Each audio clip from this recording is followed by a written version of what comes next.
시청자 여러분 안녕하십니까? BOA 뉴스투데이 시작합니다. 미국은 동맹국들과 함께 북한 위협에 대응한 방어력을 개선할 필요가 있다고 미 전략사령관 지명자가 밝혔습니다. 특히 북한 미사일로부터 미 본토를 방어하기 위해 지상 기반 요격 미사일을 추가 배치해야 한다고 강조했습니다. 첫 소식 이조은 기자가 보도합니다. 미국 전략사령관으로 지명된 찰스 리처드 해군 중장은 24일 상원 군사위 인준청문회에 출석해 북한의 미사일 위협에 대한 미 본토 방어 체계에 자신감을 보였습니다. I have confidence today that the system that we have fielded will defend us against the threats we face today. You're quite correct in the future, something we need to go look at. 댄 설리번 상원 의원은 그러나 최근 국방부가 내린 미 본토 방어의 핵심인 재설계 유격체 RKV 개발 중단 결정에 대해 우려를 표했습니다. 북한과 이란의 미사일 위협에서 미 본토 방어를 취약하게 만든다는 겁니다. But there's a continuing threat, right, from North Korea, from Iran. These are the rogue states. Again, our GBI system is meant primarily for rogue states, not. 리처드 지명자는 앞서 제출한 서면 답변에선 북한의 미사일 역량에 대한 미국과 동맹국들의 방어에서 첫 번째 개선 사항으로 주요 자산의 방어와 생존성을 꼽고 관련 조치를 진전시켜야 한다고 밝혔습니다. 또 충돌 초기 국면에서 적들의 미사일 개수를 줄이기 위한 사전 공격 작전 개선이 필요하다고 밝혔습니다. 아울러 국방부는 영내 파트너 동맹국들과 함께 기술적 상호 운용성을 증진하기 위한 통합 노력을 지속하고 동맹국과의 방위 분담 확대와 작전 통제 역량 개선도 필요하다고 말했습니다. 리처드 지명자는 또 북한의 대륙간 탄도미사일 위협에 대비해 미 본토 방어를 위한 지상 기반 요격 미사일을 추가 배치할 필요가 있다고 강조했습니다. BOA 뉴스 이존입니다. 마이크 펜스 미국 부통령은 미국과 중국이 협력해야 할 분야 가운데 하나로 북한 비핵화 문제를 꼽았습니다. 펜스 부통령은 23일 미 정재계 원로인 프레드 말레 추모 연설에서 미중 관계에 많은 도전이지만 도널드 트럼프 대통령은 이 도전이 양국 간 실질적인 협력이 가능한 분야까지 차단하는 것을 용납하지 않을 것이라고 말했습니다. 그러면서 미국과 중국은 북한의 완전하고 최종적이며 검증 가능한 비핵화, 즉 FFVD를 분명히 하기 위해 관여의 정신 아래 계속 협력할 것이라고 강조했습니다.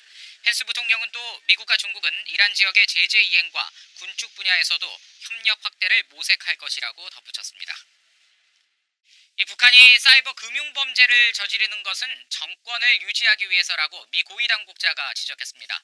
또 적국의 해커들은 랜섬웨어 공격을 통해 사이버 공격에 가장 취약한 기관들을 공격하고 있는데 그 피해 규모가 지난해보다 2배 이상 증가했다고 밝혔습니다. 김칸희 기자가 보도합니다. 미 국토안보부 산하 사이버안보 기관시설 안보국 시사의 크리스 크랙 국장은 24일 사이버 전문 매체가 주최한 포럼에 참석했습니다.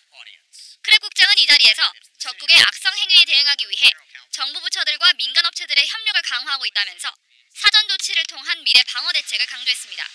But we have a pretty good idea what the tactics, techniques, and procedures are for this adversary, or that they might use. And we can start developing packages of defensive measures. 크랙 국장은 특히 사이버 금융 범죄에 대응하기 위해 미국 연방수사국 FBI 등 정보기관들과도 협력하고 있다고 밝혔습니다. 그러면서 북한의 사이버 금융 범죄 목적은 정권을 유지하기 위해서라고 지적했습니다. I think at this point it's safe to say that they're focused on financial crimes in order to support the state. They continue to hit banks and use other mechanisms to again bring capital into the country. 미국 연방수사국 FBI 고위 당국자는 적대 국가들을 포함한 해커들의 랜섬웨어 공격에 주목했습니다. 컴퓨터 시스템 감염 방식의 랜섬웨어 공격으로 인한 피해 규모가 지난해에 비해 올해 현재 2배 이상 증가했다고 밝혔습니다. In calendar year 18, according to IC3 stats, the losses due to ransomware were $3.6 million. In calendar year 19 to date, we're not even through the whole year, that number has already doubled to $7.3 million.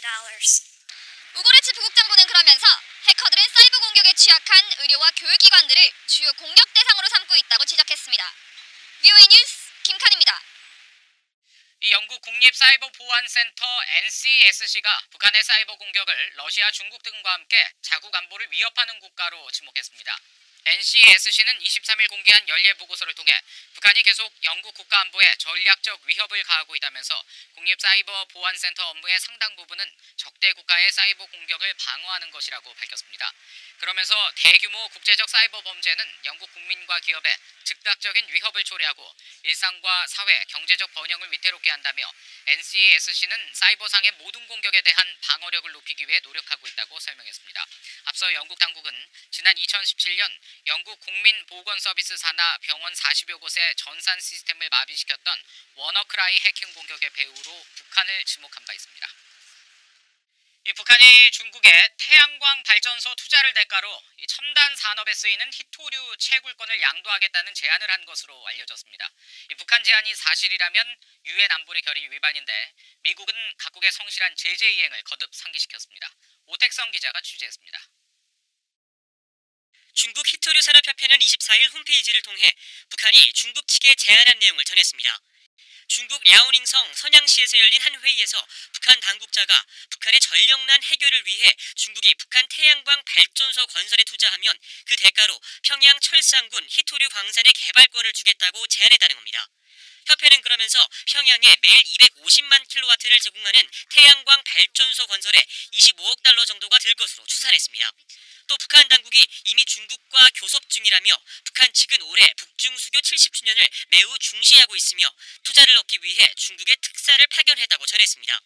북한은 지난 2013년 북한 하병투자위원회가 발표한 자료를 통해 북한에 매장된 히토류의 양이 4,800만 톤에 달한다고 주장한 바 있습니다. 로이터 통신은 이런 내용을 보도하면서 중국 내 히토류 업계 관계자를 인용해 북한의 제안은 희망사항이며 대북 투자는 국제적으로 안전하지 못하다는 평가를 받고 있다고 지적했습니다. 북한의 이 같은 제안이 사실이라면 이는 유엔 안보리 결의를 위반하는 내용입니다. 유엔 안보리는 2016년 3월 채택한 결의 2270호를 통해 금과 바냐듐광, 티타늄광, 히토류의 수출을 전면 금지했기 때문입니다. 히토류는 스마트폰 제조 등 각종 첨단 산업에 쓰이는 광물 원소입니다. 화춘잉 중국 외교부 대변인은 이날 정례 브리핑에서 해당 내용에 대한 질의에 대해 들어본 적이 없다고 밝혔습니다. 미 국무부 관계자는 이에 대한 VOA의 질문에 특정 사안에 대해서는 언급할 수 없다면서도 모든 유엔 회원국은 안보리 결의 이행을 준수해야 한다고 밝혔습니다. VOA 뉴스 오택성입니다. 미 국무부의 데이비드 스틸웰 동아태 담당 차관보가 24일부터 다음 달 7일까지 일본과 한국, 중국 등 아시아 6개국 순방에 나섭니다. 스틸웰 차관보의 서울 방문은 다음 달 5일로 정해졌으며 이 기간 한국 정부 당국자들과 만나 미한 동맹 강화와 인도 태평양 전략, 한국의 신남방 정책에 관한 협력 방안을 논의한다고 국무부는 밝혔습니다.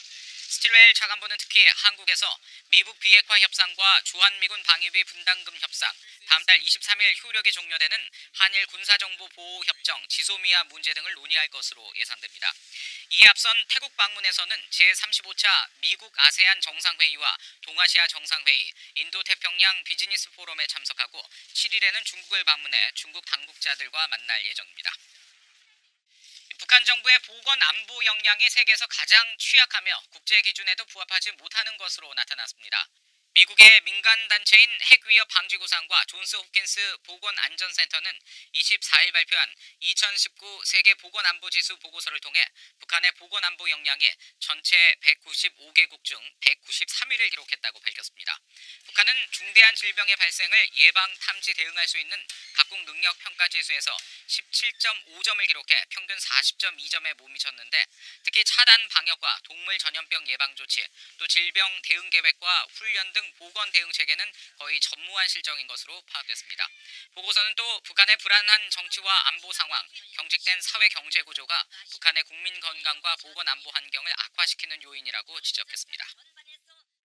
이상으로 VOA 뉴스투데이 마칩니다. 함께해 주신 여러분 고맙습니다.